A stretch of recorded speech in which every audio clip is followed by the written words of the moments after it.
चतुर्थ अध्याय की चर्चा हमारी चल रही है, जिसमें भगवान श्री कृष्ण स्वयं का स्वरूप प्रकट करते हैं और पहली बार वह अवतार तत्व मानो हमारे सामने प्रकट करते हैं।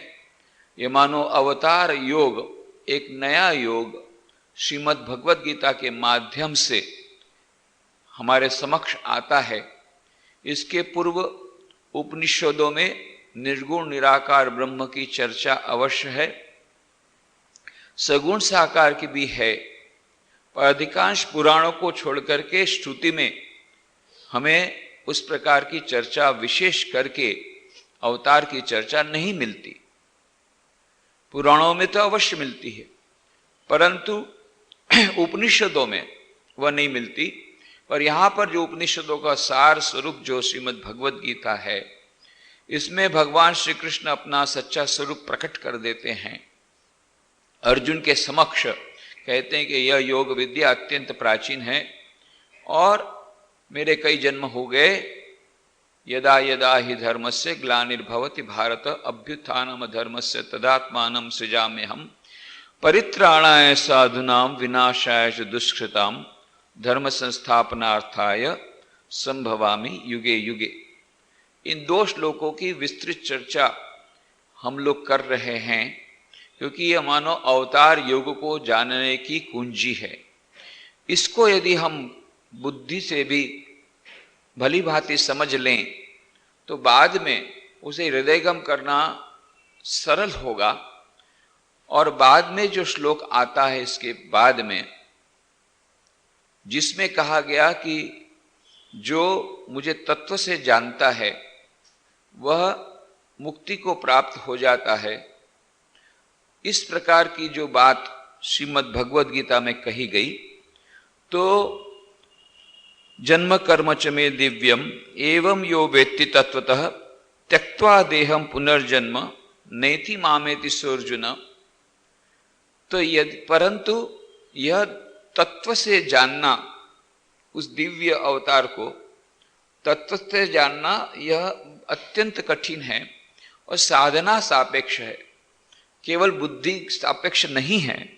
परंतु यदि हम बुद्धि से उसे अच्छी तरह समझ लें, हृदयगम करने का प्रयत्न करें और बाद में अनुभूति के द्वारा हम उसे तत्वतः समझ लें, तो हम अपनी आध्यात्मिक उस स्थिति को प्राप्त कर लेंगे जिसके लिए हमारा जन्म हुआ है। तो यहां पर वह यदा यदा धर्मस्य की चर्चा हम कर रहे थे कि जिस प्रकार से हम देखते हैं इसके पूर्व कई अवतार आ गए और जब जब वे आए तो उनका आने के बहुत सारे प्रयोजन में से एक बहुत बड़ा प्रयोजन यही था कि धर्म पर जब संकट आता है, और विशेष करके यह धर्म की हमने परिभाषा करते हुए कहा, यह धर्म वह धर्म नहीं जिसे हम रिलीजन समझते हैं, जो कुछ आचार और विचारों से मिला हुआ रिलीजन या धर्म, इसके रास का यहाँ पर प्रश्न नहीं है। यहाँ पर जो जिस रिलीजन, जिस धर्म की बात कर रहे हैं, धारणात इति धर्म, इस पर हमने विस्तृत चर्चा की कि वह धर्म स्पिरिचुअलिटी, आध्यात्मिकता, जो कि मनुष्य, प्रत्येक मनुष्य का जन्मसिद्ध अधिकार है और जो उसका प्रमुख कर्तव्य है, और वह आध्यात्मिकता यदि नहीं पाता है तो वह शाश्वत सुख, शाश्वत शांति, अमरत्व से च्युत हो जाता है, एक बहुत बड़ा अवसर गंवा देता है। और इसीलिए, और इस प्रकार की आध्यात्मिकता प्रत्येक मनुष्य में जब आती है तो चरित्र का विकास होता है, समाज में भी मूल्यों का प्रस्थापन होता है, और तब समाज, वह समाज सभी को शांति प्रदान करता है, सभी को वहां पर सभी प्रकार से संपन्नता प्रदान करता है और सुख प्रदान करता है परिवार में और समाज में। धर्म का आचरण व्यक्तिगत रूप से हमें धन्य कर देता है और साथ साथ में समाज को, देश को और संसार को, विश्व को भी उन्नत बनाता है। ये मूल्य उसमें आ जाते हैं आध्यात्मिकता के कारण। और सचमुच तो किसी भी देश को यदि हम उन्नत बनाना चाहें तो वह केवल उनके कानूनों को बदलने से तो नहीं होगा, वहां के लोगों को उन्नत करना पड़ेगा सभी प्रकार से, चाहे आर्थिक दृष्टि से हो, सांस्कृतिक दृष्टि से हो, बौद्धिक दृष्टि से हो, सभी प्रकार से। जब तक लोगों की उन्नति नहीं होगी तब तक देश की उन्नति नहीं हो सकती। केवल कानूनों के द्वारा या पंचवर्षीय योजनाओं के द्वारा या केवल धन दौलत के द्वारा यह कभी संभव नहीं है जब तक लोगों का परिवर्तन नहीं होगा। किसी भी देश की बात है, किसी भी समाज की बात है, सारे विश्व की भी यही बात है। हम केवल विश्व शांति की बातें करेंगे, परंतु जब तक हमारे मन में शांति नहीं होगी, बातें तो हम लोग बड़ी बड़ी करते हैं, परंतु जब तक हमारे जीवन में उसका आचरण नहीं होगा तब तक वह शांति संभव नहीं है। क्यों? बाहर की जो शांति है वह हमारी आंतरिक शांति पर आधारित है।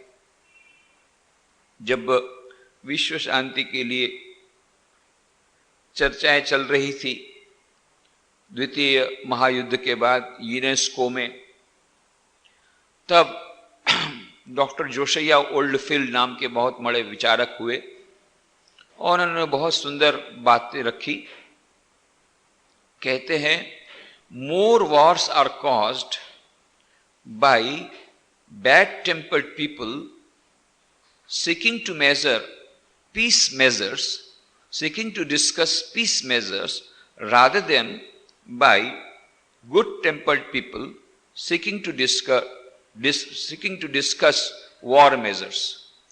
कहने का मतलब कि यदि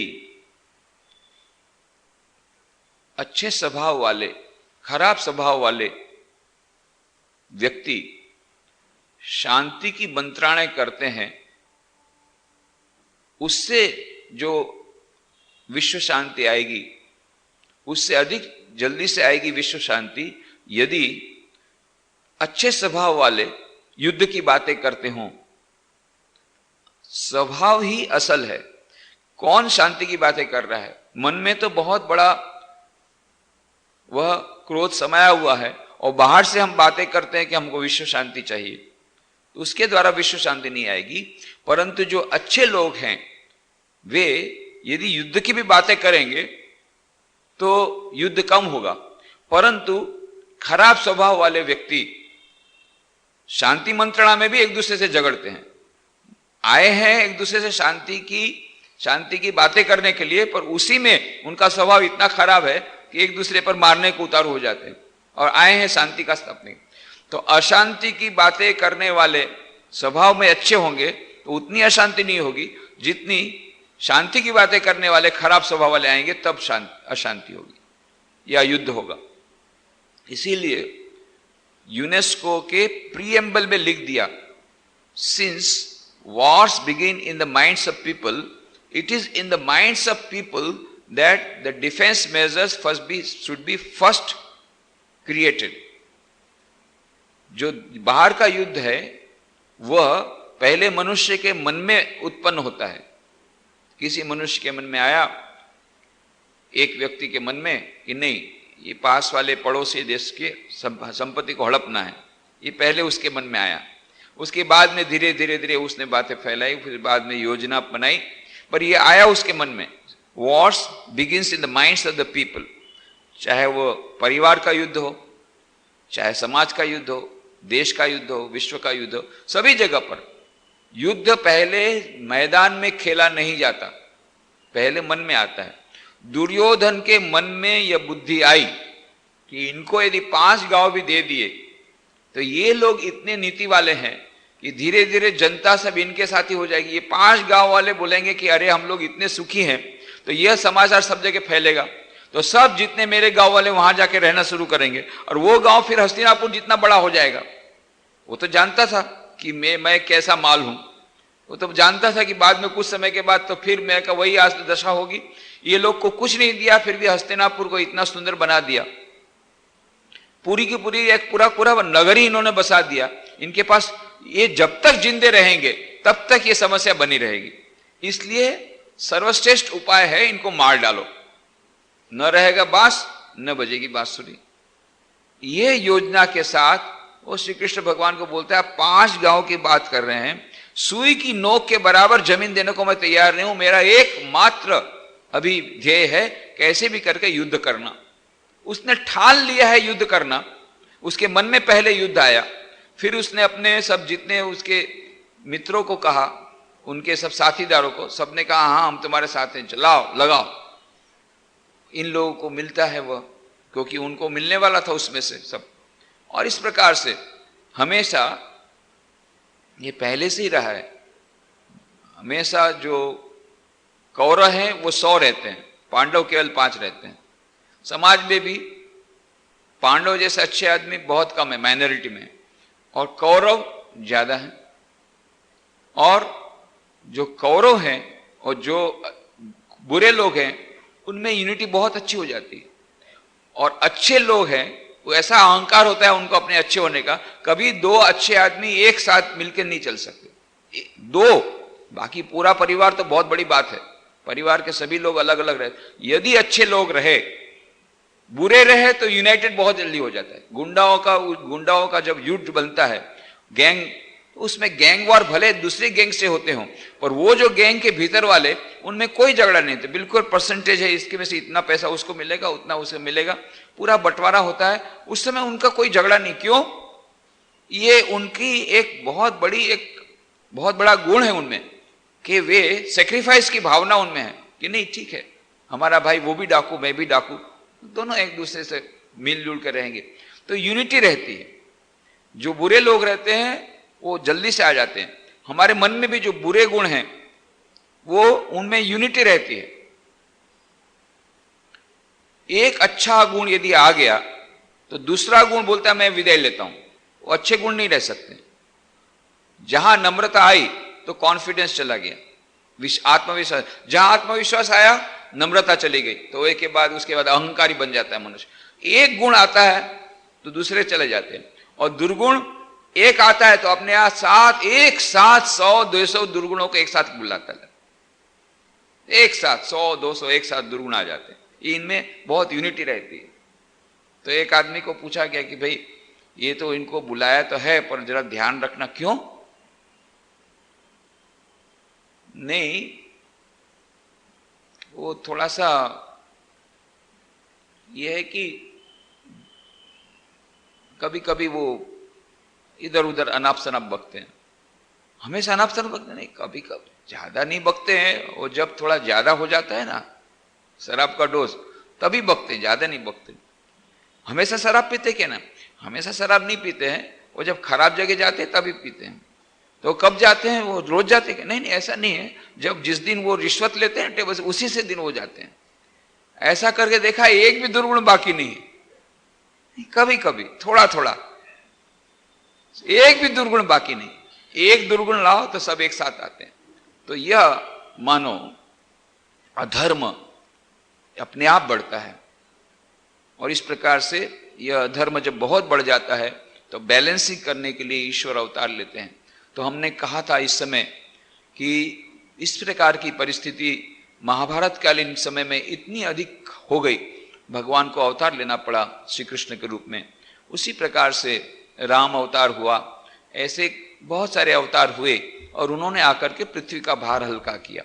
हमारे इस युग में जैसा कि हमने कहा था बहुत ही कठिन परिस्थिति आ गई थी, जहां की हमने कहा कि 16वीं शताब्दी में पाश्चात्य देशों में विज्ञान ने धर्म पर धावा बोल दिया था और यह कह दिया कि हम धर्म नाम की कोई वस्तु में हम मानते नहीं, क्योंकि धर्म की जो बातें हैं, इन धर्मशास्त्रों में जो बातें हैं वे सब हमारे विज्ञान के विरुद्ध की बातें हैं। विज्ञान के साथ इनका कोई मेलजोल नहीं है।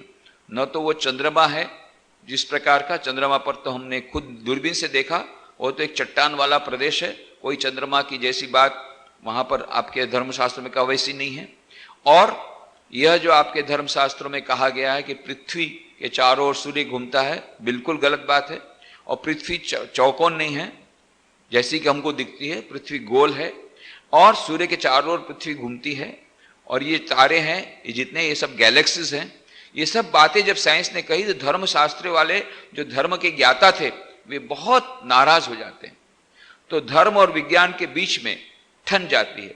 उसी प्रकार से कार्ल मार्क्स ने कहा, धर्म ये तो मनुष्य का अफीम है, अफीम मानव जात का अफीम है, इसके कारण ही हमारी जितनी अवनति हो गई।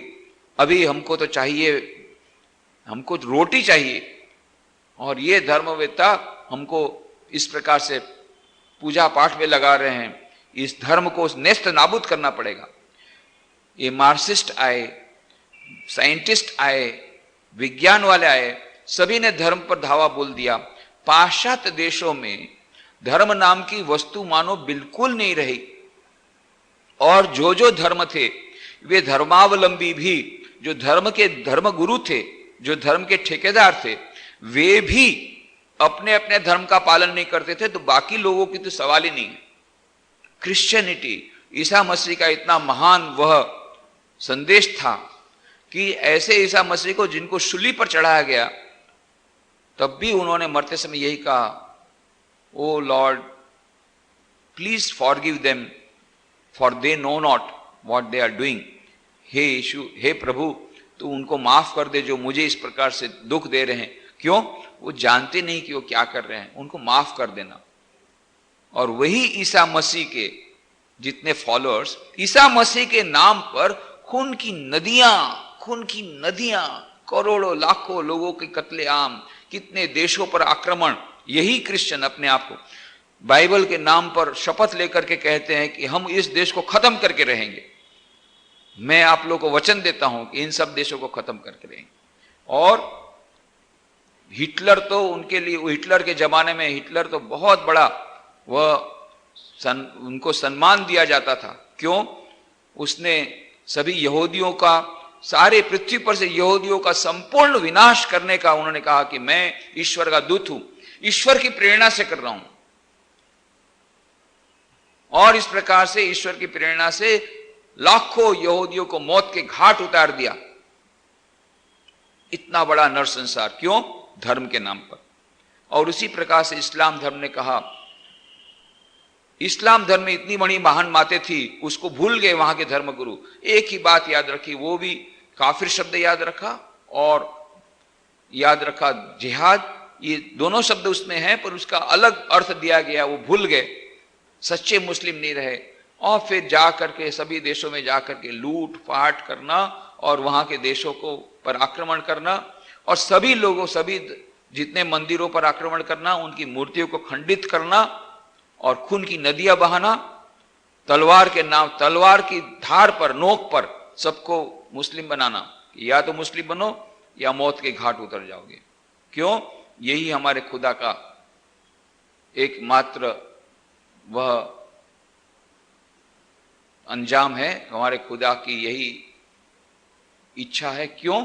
क्योंकि जब तक विश्व में शांति कब होगी? जब विश्व के सभी लोग एक ही खुदा को मानेंगे, हमारे खुदा को। तो इसलिए विश्व शांति का एकमात्र उपाय है, या तो आप इस्लाम धर्म को स्वीकार कीजिए, और या फिर आपको हम अभी मौत के घाट उतार देते हैं। हजारों लोगों को मौत के घाट उतारा गया। इस प्रकार से सभी धर्म में जितने धर्मावलंबी थे, जितने धर्मगुरु थे, वे अपने अपने धर्म की असली बात भूल करके सांप्रदायिकता में चले गए और धर्म का सच्चा पालन भूल गए। जीसस क्राइस्ट ने कहा था सादगी पूर्ण जीवन जीना, वे ही क्रिश्चियन लोग बाद में ऐश आराम में डूब गए। इस मोहम्मद पैगंबर ने अत्यंत सादा जीवन जिया और काम करते करते, सिलाई करते करते उन्होंने अपनी आमदनी करके अपना रोज का जो खर्चा निभाया। इतना सादा सिंपल जीवन, पर उनके अनुयायियों ने भी उसी प्रकार से उनके जीवन को नहीं देखा, उनके उपदेशों को नहीं देखा, और इस प्रकार से वे सच्चे मुस्लिम नहीं रहे, क्रिश्चियन सच्चे क्रिश्चियन नहीं रहे, मुस्लिम सच्चे मुस्लिम नहीं रहे, और हिंदू सच्चे हिंदू नहीं रहे। हमारा सारा धर्म, स्वामी जी कहते हैं, उस समय ऐसा इतना अधिक गिर गया। यह इस्लाम धर्म के आक्रमण के बाद पर्दे की प्रथा आ गई, जहां की नारियां विदुषी थी, वेद का पाठ करती थी, वेद का ज्ञान देती, गार्गी मैत्री जैसी नारियां इस देश में थी, वहां पर नारियों को वेद का पाठ करना भी पाप माना गया। मनुस्मृति के कुछ श्लोकों को लेकर के समाज में नारियों पर अत्याचार शुरू कर दिया गया, आम जनता पर अत्याचार शुरू कर दिया गया, और जो वेदांत के उपनिषद की बातों को भुला दिया गया। त्वम स्त्री त्वम पुमानसी त्वम कुमार उतवा कुमारी तम जीर्णो दंडे न वंचसी तम जातो भवशी विश्वतो मुख। हे प्रभु, तुम ही स्त्री हो, तुम ही पुरुष हो, तुम ही कुमार हो, तुम ही कुमारी हो, तुम ही वह वृद्ध हो जो लाठी के सहारे चलता है। प्रभु, सर्वस्व तुम ही तुम हो।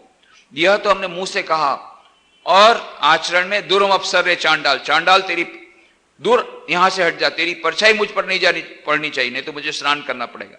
ये स्वामी जी ने खुद ने देखा था। हमने पिछले चर्चा में कहा था, लाठी ठोकता हुआ जा रहा है, बहुत जोर से चिल्लाता हुआ, ताकि बाकी के लोग वहां से भाग जाएं। उसकी छाया और दूसरे पर पड़ जाएगी तो उस पर उसको तो नहाना पड़ेगा, ये तो हमेशा के लिए नहाना पड़ेगा, इसको तो लोग मार डालेंगे उसको। यह समझ करके वो बेचारा चिल्लाता हो जा रहा है, मैं भंगी हूं, मेरी परछाई आप पर न पड़े, इसलिए आप संभालिएगा, आपकी मेरी परछाई न पड़े। सारा धर्म हमारा रसोई घर में चला गया। कौन से हाथ से पानी पीना चाहिए, कौन से हाथ से नहीं, किस हाथ से क्या करना चाहिए, और ये करने से कितनी पीढ़ियों का कितना पाप लगेगा, और ऐसा करने से कितना पाप लगेगा। इसमें से ये इसको यदि हमने स्पर्श कर लिया तो कितने दिनों तक स्नान करना पड़ेगा, ये स्पर्श कर लिया तो क्या होगा। सारा हमारा धर्म हंडी में चला गया, रसोई घर के हंडी में छुआछूतवाद आ गया।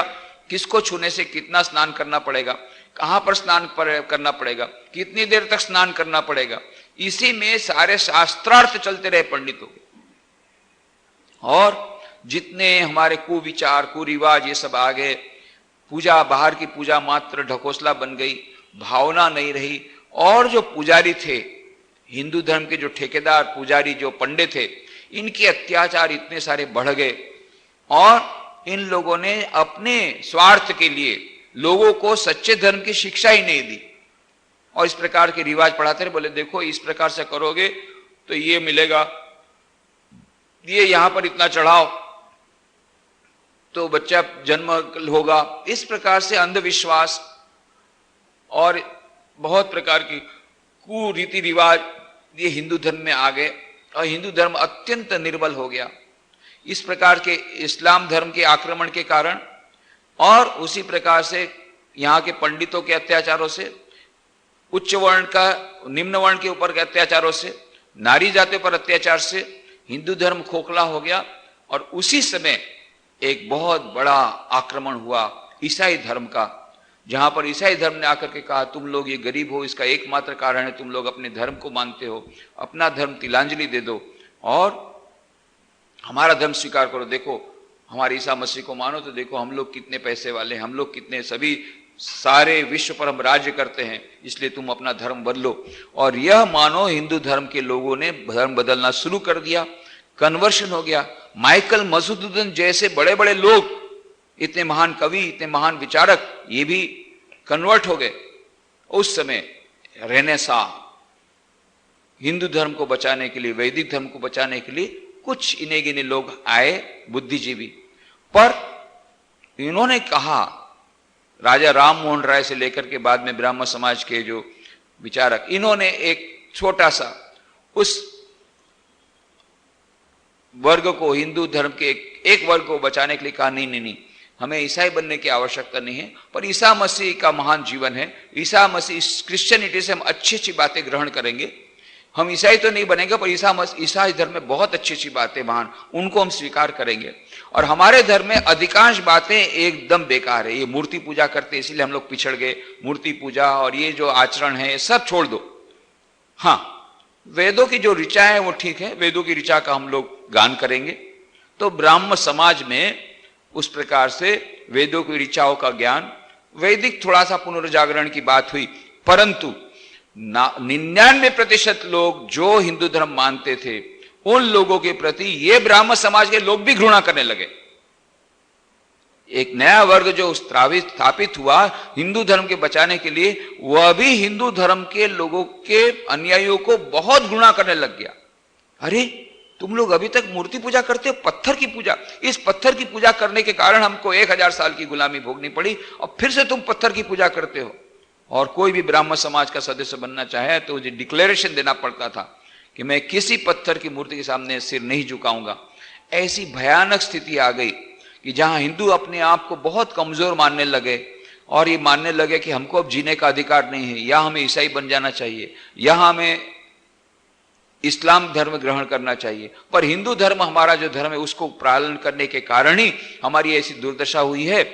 और इस प्रकार से जितने निम्न वर्ण के लोग थे ये तो पहले से ही हिंदू धर्म के लोगों से बहुत ही घृणा करते थे, क्योंकि इतने सारे अत्याचार ये धर्म के ठेकेदारों ने, पुरोहितों ने, पंडों ने, उच्च वर्ण के लोगों ने किए थे। ये सारी जनता हिंदू धर्म के विरोध में थी और जो हिंदू धर्म अपने आप को बोलते थे वे भी इन अंधविश्वासों से भरे हुए थे और वे भी अपना आत्मविश्वास खो चुके थे। और एकमात्र छोटी सी एक कुछ लोगों की जो आध्यात्मिकता थी उस पर अब वार होने वाला था। लॉर्ड मैकॉले ने कहा 1835 में ऐसी शिक्षा पद्धति दाखिल करो यहां जितने लोग बुद्धिमान लोग हैं इन सब का अपने अपने धर्म के प्रति बहुत घृणा का भाव आ जाए, अपने देश के देवी देवताओं के प्रति घृणा का भाव आ जाए। और ये ईसाई चाहे धर्म स्वीकार करें ना करें, परंतु उनका केवल रंग काला रहेगा, परंतु उनका आचरण सारा हमारे समान पाश्चात्य लोगों के समान होगा।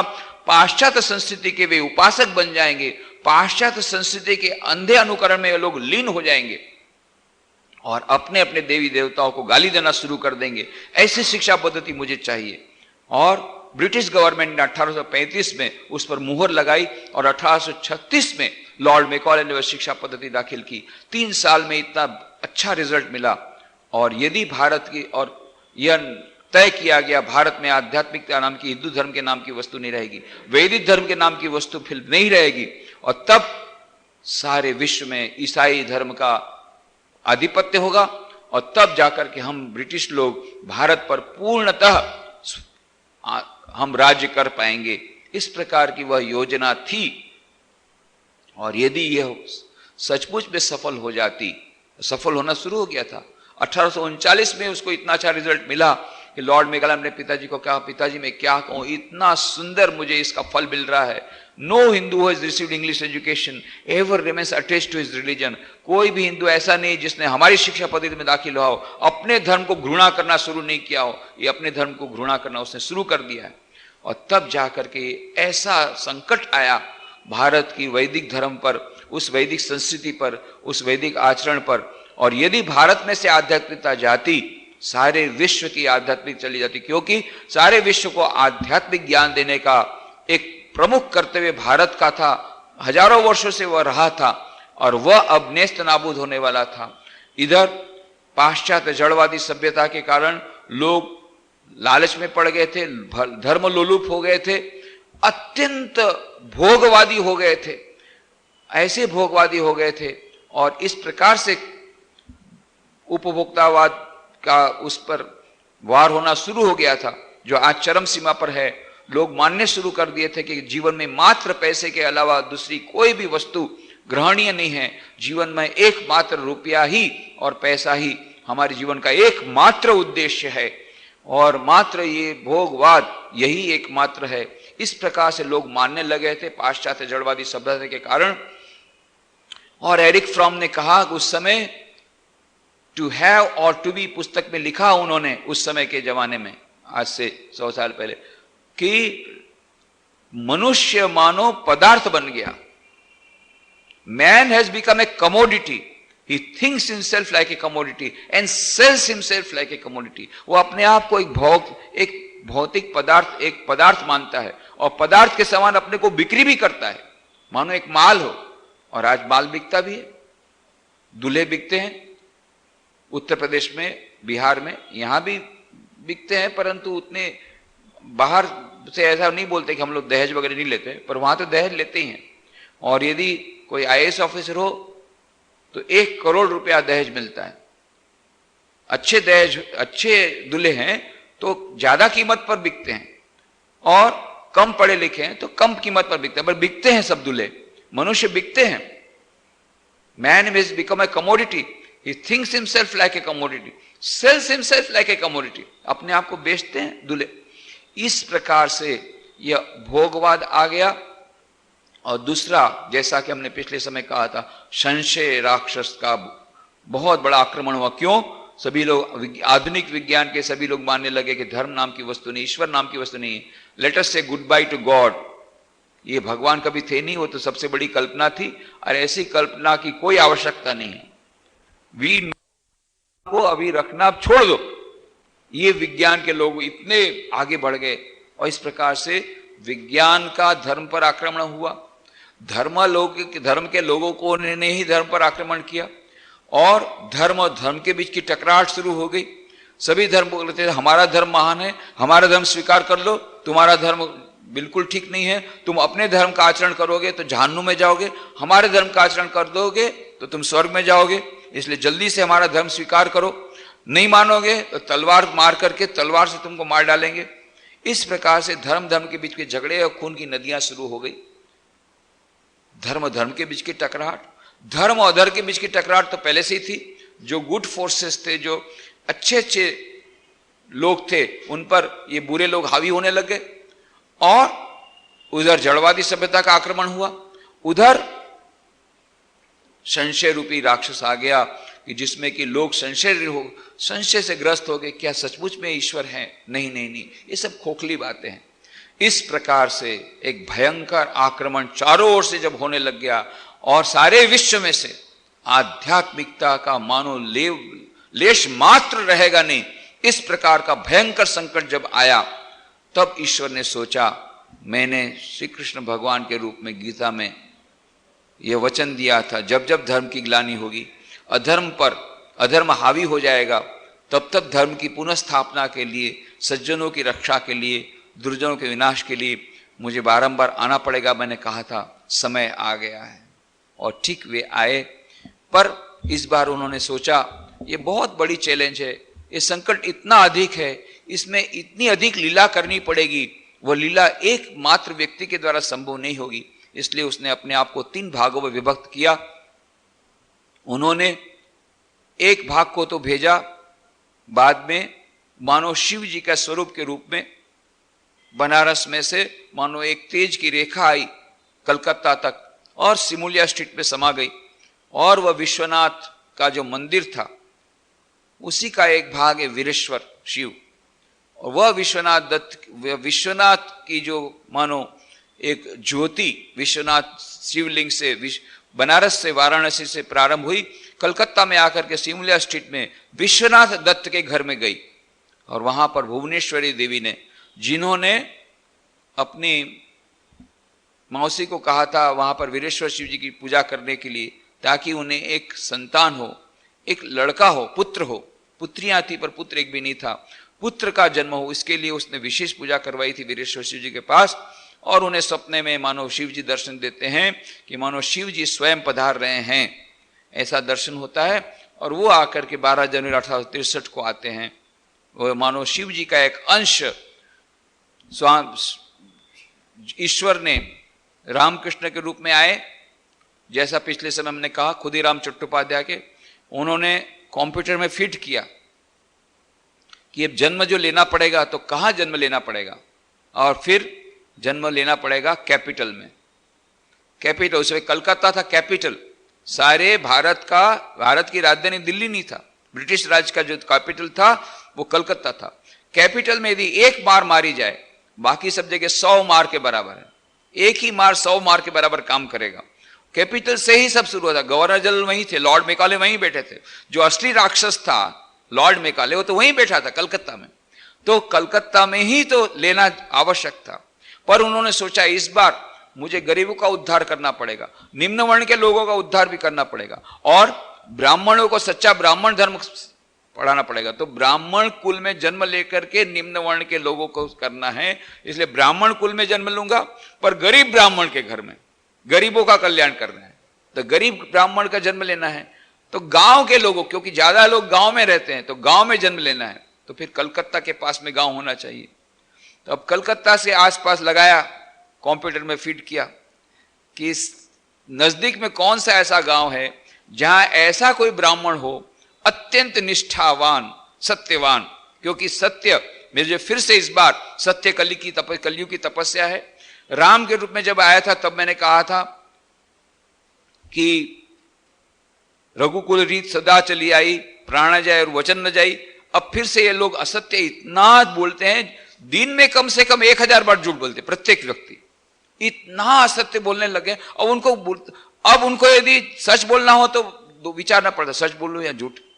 इतना झूठ बोलना शुरू कर दिया सभी लोगों ने, तो सत्य की रक्षा करनी पड़ेगी। तो कौन है सत्यवान? तब देखा, हाँ, एक ब्राह्मण है, खुदीराम चट्टोपाध्याय, जिसने अपना घर छोड़ दिया, जिसने सत्य का पालन करने के लिए झूठी गवाही नहीं दी। तब जमींदार ने कहा था कि इसका फल तुम्हें भोगना पड़ेगा, फिर भी कहा जो भी भोगना पड़े मैं कभी झूठ नहीं बोलूंगा। और सत्य का पालन करने के लिए पूरा उसने इतना बड़ा सेक्रीफाइस किया, उसकी घर दौलत सब, पहने हुए कपड़े से उसको गांव से निकाल दिया उस जमींदार ने, और आए कामारपुकुर नाम के गांव में आश्रय लिया। अपने मित्र जो गोस्वामी जी ने थोड़ा सा दिया था, उनके मित्र ने, उन्हें थोड़ी सी जमीन दी, बस उस पर खेती करके और इस प्रकार से ब्राह्मण वृत्ति करके अपनी जीविका चला रहे थे। हाँ, ये खुदीराम चट्टोपाध्याय अत्यंत सात्विक, एकदम भक्ति से परिपूर्ण और सत्य के पालन के लिए इतना बड़ा भोग दिया है, ठीक है, उसके यहाँ जन्म लूंगा। और चंद्रामणि देवी भी ऐसी एकदम भक्तिवान। तो इधर इस प्रकार से खुदीराम चट्टोपाध्याय को इन्होंने दर्शन दिया। जब वहां गए थे गया धाम में, वहीं पर गया धाम में दर्शन देके कहा, खुदीराम मैं तेरी भक्ति से बड़ा प्रसन्न हूं, मैं तेरे यहाँ जन्म लूंगा। और खुदीराम हाथ जोड़ के कहते, प्रभु मेरे मत पधारिए, अरे मैं कहाँ से मक्खन मिश्री लेकर के आऊंगा। तब भगवान ने हंस के कहा, तू उसकी चिंता मत कर, जो तू रूखा सूखा देगा वही मैं खाऊंगा, पर मैं तो आऊंगा तेरे यहाँ, क्योंकि और कोई मिल नहीं रहा है कंप्यूटर में कि जो इतना सत्यवान हो कि अपना इतना सारा जमींदार हो, इतना सारा उसने बलिदान दिया हो, अपना से त्याग किया हो, इतना सारा भक्तिवान हो, ब्राह्मण हो और गरीब हो और कलकत्ता के पास के गांव वाला हो, ये सब मुश्किल से मिला है, इसलिए मैं तो तेरे ही घर आऊंगा। और तू मक्खन मिश्री की चिंता नहीं कर, मेरा पूरा कोटा हो गया। कृष्ण भगवान के समय कृष्ण अवतार में बहुत मक्खन खाया है, इस बार तो बंगाल में जन्म लूंगा, पेट की बीमारी मुझे होने वाली है, वैसे भी मक्खन में खा नहीं सकूंगा, पेट की बीमारी होगी बंगाल में जब जन्म लूंगा तो, इसलिए खाने पीने की चिंता छोड़, अभी मैं खाने पीने नहीं आ रहा हूं, अभी तो ये लॉर्ड मेकाले ये सब बड़ा संकट लाया है, अब उसके साथ मुझे करना है। और इस प्रकार से आए और लॉर्ड मेकाले की शिक्षा पद्धति में बिल्कुल दाखिल नहीं हुए। बहुत इन्होंने प्रयत्न किया, स्कूल नहीं जाऊंगा, आम के पेड़ पे चढ़ करके अपने बच्चों के सब अपने बंधुओं के साथ रामलीला की, कृष्ण लीला की, सब लीला की, इतने नाटक किए, गान गाए, स्कूल में नहीं गए। क्यों? अरे वो राक्षस की स्कूल, लॉर्ड मेकॉले की शिक्षा पद्धति के उसके आगे उसको खत्म करने तो आए थे, उसकी शिक्षा पद्धति में दाखिल होने से तो होगा नहीं। परंतु अपने दूसरे स्वरूप को, शिव जी के स्वरूप को बोला, तू लॉर्ड शिक्षा पद्धति में जा और पूरा इनकी शिक्षा पद्धति में जो कुछ है सब कर। और उसके बाद में ये स्वामी विवेकानंद, नरेंद्र नाथ ये शिक्षा पद्धति में जाते हैं। सचमुच में वही हुआ, लॉर्ड मेकाले शिक्षा पद्धति में जाकर can't, Hegel, Spencer, John Stuart Mill ये सब पढ़ के दिमाग खराब कर दिया। मैं भगवान में विश्वास ही नहीं करता हूं। और हमारे सबके प्रतिनिधि के रूप में, पाश्चात्य जड़वादी सभ्यता के प्रतीक के रूप में, लॉर्ड मेकाले शिक्षा का पद्धति के प्रतीक के रूप में आए श्री रामकृष्ण युद्ध करने के लिए। मैं नहीं विश्वास करता हूं भगवान में, बहुत बड़ी बड़ी भगवान की बातें करते हैं। आपने खुद ने भगवान को देखा है? श्री रामकृष्ण, हाँ मैंने खुद ने देखा है, जिस प्रकार से तुझे देखता हूं उससे अधिक प्रत्यक्ष रूप से दर्शन कर रहा हूं। तू चाहे तो तुझे भी दर्शन करा सकता हूं, लेबोरेटरी में आ, प्रयोगशाला में आ, पहले साधना कर। इसने चाहे ठीक है देखता हूं, और तब परास्त हुए। यह मानो प्राच्य संस्कृति का पाश्चात्य संस्कृति पर विजय था, यह मानो धर्म और आध्यात्मिकता का विज्ञान पर विजय था, यह मानो भारतीय आध्यात्मिक संस्कृति का पाश्चात्य जड़वादी सभ्यता पर का विजय था। यह स्वामी विवेकानंद के हमारे प्रतिनिधि बनकर के गए। लॉर्ड मेकाले की शिक्षा पद्धति में बहुत अच्छे बड़े सबसे बुद्धिमान से बुद्धिमान ऐसे विद्यार्थी को परास्त किया श्री रामकृष्ण ने अपनी अनुभूति के बल पर। किसी यूनिवर्सिटी में नहीं गए, और कोई भी यूनिवर्सिटी का ऐसा कोई भी विद्यार्थी नहीं था जो उनके सामने नतमस्तक न हो। ऐसा ज्ञान उन्होंने मां सरस्वती से प्राप्त किया, मां की कृपा से, जगदम्बा की कृपा से।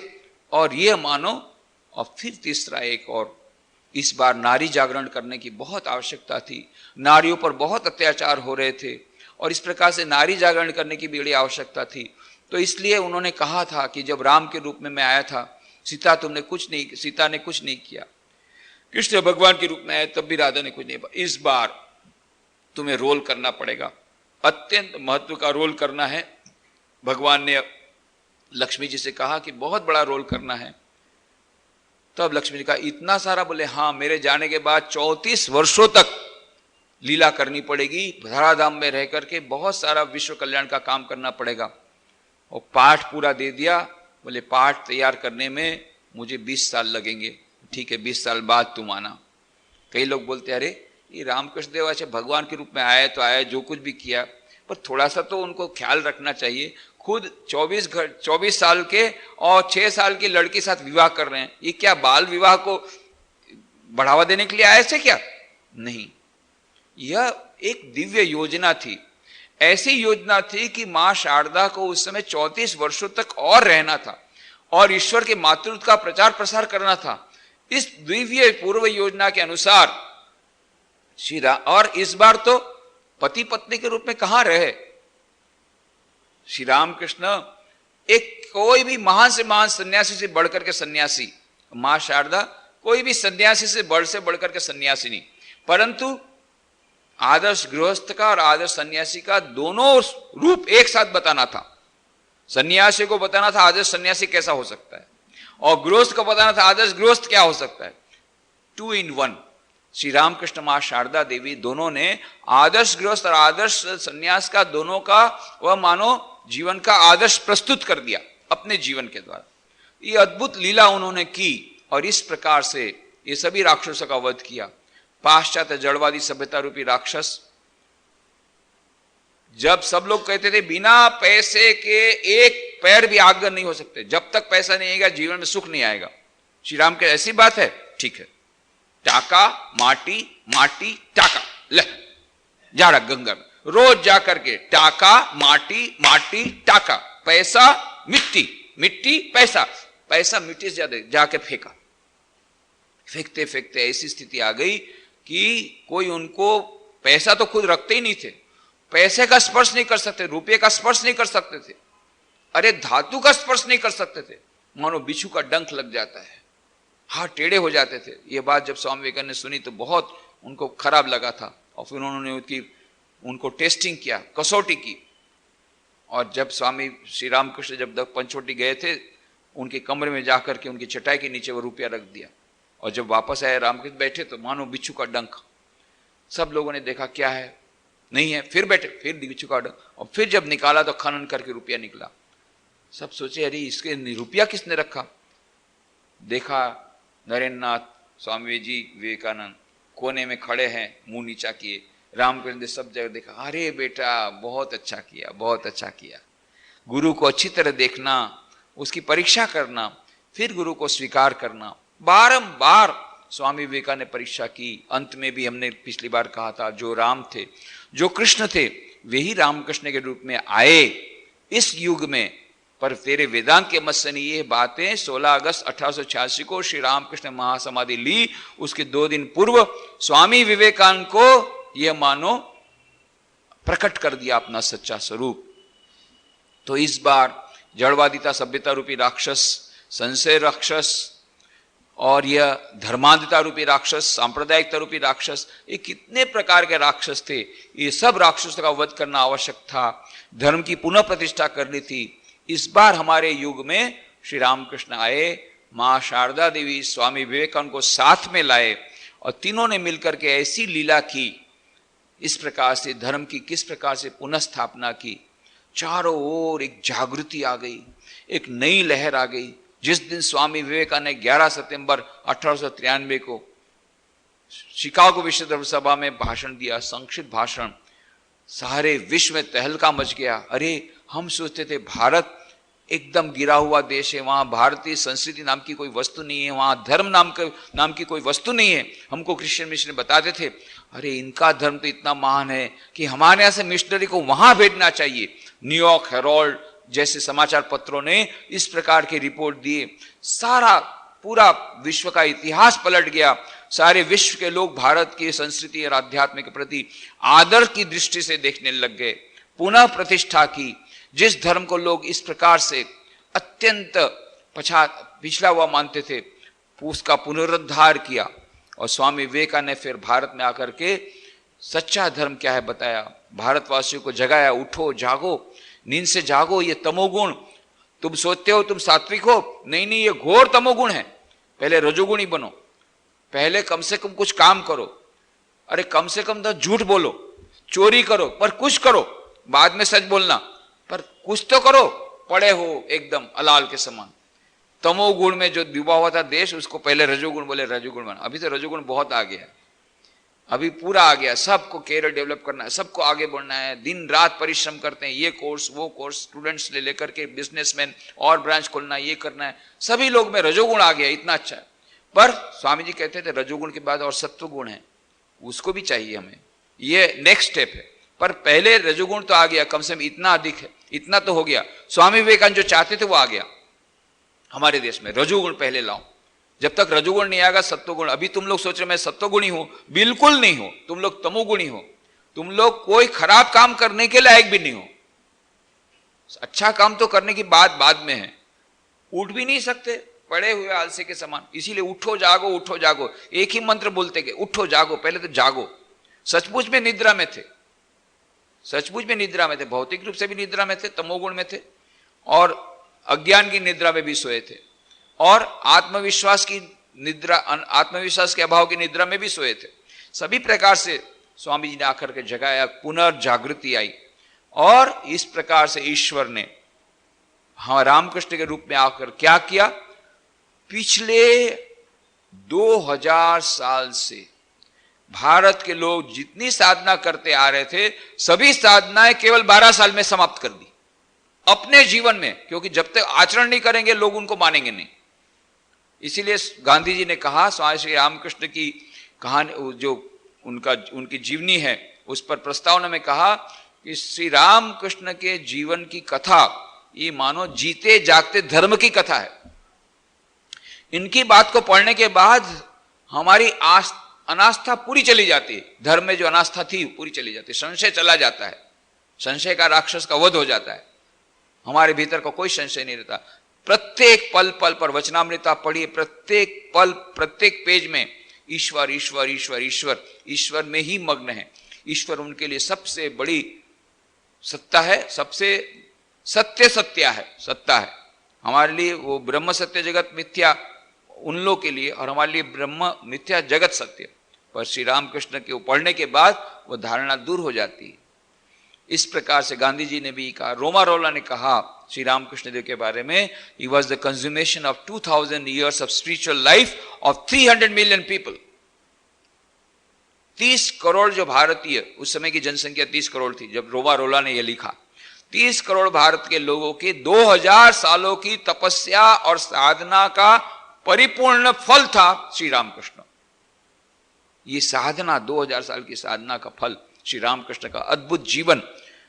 तो श्री रामकृष्ण, मां शारदा देवी, स्वामी विवेकानंद, इन्होंने आकर के यह धर्म की किस प्रकार से पुनः प्रतिष्ठा की, प्रत्येक क्षेत्र में किस प्रकार से नई जागृति आई, अभी तो आ रही है। स्वामी विवेकानंद ने कहा श्री रामकृष्ण के आगमन से सतयुग का प्रारंभ हुआ है, पर अभी तो घोर कलयुग ही दिख रहा है। ये बात हम लोगों ने, जो सन्यासी, हम लोग नए जो ब्रह्मचारी लोग थे ट्रेनिंग सेंटर में, उस समय हमारे यहाँ ट्रेनिंग सेंटर है, 2 साल का ट्रेनिंग होता है वहाँ बेलूर मठ में, सभी को 2 साल की ट्रेनिंग में जाना पड़ता है सन्यास लेने के पहले। 10 साल का जो टोटल ट्रेनिंग, उसमें से 2 साल का ट्रेनिंग वहाँ लेना ही पड़ेगा, 2 साल की ट्रेनिंग वहीं लेनी पड़ेगी बेलूर मठ में। उस समय एक दिन ऐसा होता था कि प्रेसिडेंट महाराज के साथ जो भी आपको प्रश्न पूछना हो वो ब्रह्मचारी लोग पूछ सकते थे। तो ब्रह्मचारी लोग गए हुए थे, और रामकृष्ण मठ मिशन के 10वें परमाध्यक्ष थे वीरेश्वरानंद जी महाराज, उनको प्रश्न पूछा गया कि महाराज, श्री स्वामी जी बोलते हैं रामकृष्ण के आगमन से सतयुग का प्रारंभ हुआ, यहां तो हमको लग रहा है कि और जो उस समय था उससे भी खराब अवस्थिति है, सभी प्रकार से खराब परिस्थिति है, धर्म नाम की कोई वस्तु ही नहीं है, लोग इतने अनाचारी हो गए हैं, सभी जगह करप्शन है, सभी जगह भ्रष्टाचार है, सभी लोग झूठ बोल रहे हैं, कहां सत्य का पालन कौन करता है आजकल, और जो जितना असत्य बोल सकता है वो इतना ऊपर जाता है। और सद्गुणी लोगों की तो समाज में कोई कदर ही नहीं है, बल्कि जो गुंडे लोग हैं वो जाकर के एमपी बन जाते हैं और फिर बाद में मिनिस्टर भी बनते हैं। तो ये कहाँ आप बोल रहे हैं सत्युग का प्रारंभ हो गया, कि इतनी सारो अनाचार ही अनाचार नजर आता है। तब वो महाराज ने कहा कि देखो, तुम अच्छी तरह स्वामी जी की बातों को पढ़ो। स्वामी जी ने क्या कहा है? स्वामी जी ने कहा श्री रामकृष्ण देव के आगमन से सतयुग का प्रारंभ हुआ है। ये नहीं कहा कि सतयुग आ गया है। प्रारंभ और आगमन दोनों में हजारों साल का डिफरेंस रहता है। एक युग हजारों हजारों वर्षों का बनता है। तो जब युग शुरू होता है तो कुछ वर्ष लगते हैं। जैसे कोई बिल्डिंग है, बहुत बड़ी बिल्डिंग बनानी हो, 2 मंजिले की बिल्डिंग बनानी हो, तो आपको 6 महीने में, 2-3 महीने में आपका फाउंडेशन है वो लग जाएगा। मल्टी स्टोरी बिल्डिंग बनानी हो तब तो बहुत डीप जाना पड़ेगा, बहुत फाउंडेशन बहुत स्ट्रांग डालनी पड़ेगी। मल्टी स्टोरी बिल्डिंग तो फाउंडेशन में 1 साल लग जाता है। अब इस बार रामकृष्ण देव ने देखा इतना घोर अत्याचार हुआ, इतनी धर्म पर इतना बड़ा संकट है कि या तो मल्टी स्टोरी बिल्डिंग बनानी पड़ेगी, एक 2-3 मंजिले की बिल्डिंग नहीं, तो मल्टी स्टोरी बिल्डिंग धर्म और आध्यात्मिकता की बनानी है तो उसका फाउंडेशन भी तो डीप देना पड़ेगा। तो अभी तो फाउंडेशन ही चल रहा है उनका काम, अभी तक फाउंडेशन का काम चल रहा है। सामने बिल्डिंग दिख ही नहीं रही है, हमको लगता है क्या, पर बाजू में जो पुरानी बिल्डिंग वो गिर रही है वो तो देखो। जब तक पुरानी बिल्डिंग का नाश नहीं होगा नई बिल्डिंग कैसे आएगी? अभी तो पुरानी बिल्डिंग का नाश हो रहा है, पुरानी सभ्यता का नाश हो रहा है, पर नई बिल्डिंग अभी नहीं आ रही। क्यों? अभी फाउंडेशन चल रहा है। पर आज से भगवान बुद्ध जब आए तो उनके संदेश को फैलने में 250 वर्ष लगे। जीसस क्राइस्ट के जन्म के 250 वर्ष बाद बाइबल का निर्माण हुआ।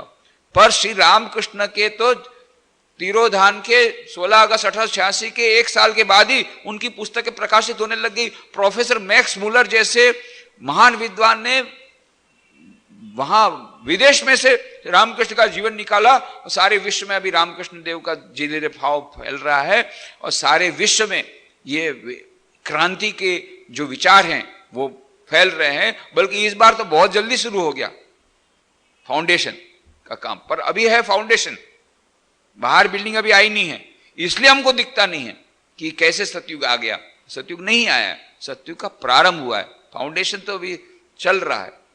अभी बहुत वर्षों तक फाउंडेशन का काम करना पड़ेगा। ये काम चल रहा है।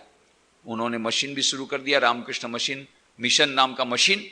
उस मशीन से वो काम चलता रहे और ऐसे हजारों लाखों भक्तों के माध्यम से काम चलता रहे और इन पुस्तकों के माध्यम से, विचारों के माध्यम से यह क्रांति का कार्य चलता रहे। इस प्रकार से वो पुनर्स्थापना भगवान श्री रामकृष्ण देव ने की। हमारे इस युग में जो वचन उन्होंने श्री कृष्ण भगवान ने दिया था वो किस प्रकार से प्रमाणित किया, ये तो अपने आप में बहुत बड़ी कहानी है। उसके लिए रामकृष्ण देव का जीवन, माँ शारदा का जीवन, स्वामी विवेकानंद का जीवन चरित्र ये पढ़ना पड़ेगा। Complete works of Swami Vivekananda 9 भाग में इंग्लिश में और गुजराती हिंदी में उसकी ट्रांसलेशन हुए। ये सब जब तक नहीं पढ़ेंगे, वचनामृत नहीं पढ़ेंगे, लीलामृत, लीला प्रसंग नहीं पढ़ेंगे, तब तक हमें वह आइडिया नहीं होगा, वह हमें आभास, वह उसका कोई किसी प्रकार से हमारे मन में उसकी कल्पना भी नहीं बैठेगी, हमारे मन में उसकी धारणा भी नहीं आएगी किस प्रकार से इस बार जो राम थे, जो कृष्ण थे, रामकृष्ण के रूप में आकर के मनुष्य रूप धारण किया, मनुष्य मात्र की लीला की और किस प्रकार से यह मानो धर्म की पुनः स्थापना की। ये अपने आप में लंबी कहानी है, पर इसकी हमने थोड़ी सी चर्चा की। अब अगले श्लोक में जन्म कर्म चमे दिव्यम एवं यो वेत्ति तत्वतः त्यक्त्वा देहम पुनर्जन्म नैति मामेति सोर्जुन वीतराग भय क्रोधा मन्मया मामुपाश्रिता बहवो ज्ञान तपसा पूता मद्भाव मागता। ये जो इसके बाद भी बहुत अच्छे अच्छे श्लोक आएंगे, अत्यंत महत्व के श्लोक। इनकी चर्चा अगले रविवार को नहीं, पर उसके बाद वाले रविवार को हम करेंगे, 12 तारीख को। आज यही समाप्त करें।